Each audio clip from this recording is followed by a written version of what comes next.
First off, congratulations on the film. This thing scared the hell out of me. And honestly, with this film being so highly anticipated, even before anything was even shot, there was a huge bidding war between all Yeah. these studios. So my question to you is, how was your first reaction to the script when you read it for the first time?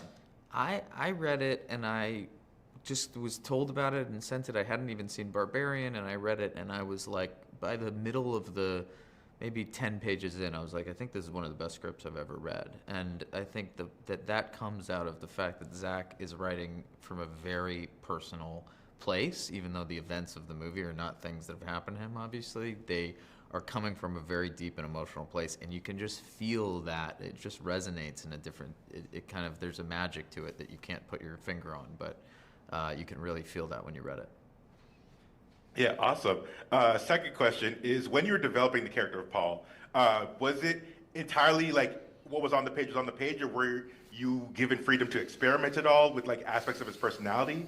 Yeah, there's definitely, in this case, it's my favorite scenario where I didn't feel like I had any notes or questions about the writing whatsoever. I felt the best feeling that I get as an actor where you just want to live up to how kind of beautifully crafted the writing is. And when that's the experience, my job is just to try to make it deeper and fill it out and make it a human being. And so that was what it was like with this. Yeah.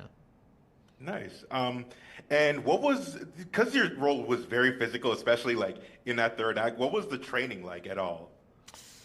Um, we did some. I worked with like a police officer, to make sure that all that stuff is what you would have been trained to do in the academy. And then other than that, it was just stunt training and all that stuff with like yeah, the other stuff is yeah, just stunts. Okay, cool, cool, Yeah. cool. And also, because you've been like, I've noticed you've been a very big standout in a lot of ensemble pieces I've seen recently, like Cocaine Bear and Oppenheimer. So I wanted to ask, what's the general difference in terms of like the general vibe when you're coming into these very, very different tonally and story-wise? Like, what's the difference between weapons and these in terms of the set? Like, Yeah. is it like obviously a happier vibe or anything like that? Not necessarily, like it doesn't always line up in that way. I mean, because for me, your character inside of that story has no idea that they're in any particular genre movie. They're just living their lives. And so, in a way, the job is the same each time, even though the effect on the audience might be, in one case it's laughing a lot, in the other case it's horror. It's a different, it doesn't, it's the same work as far as my work.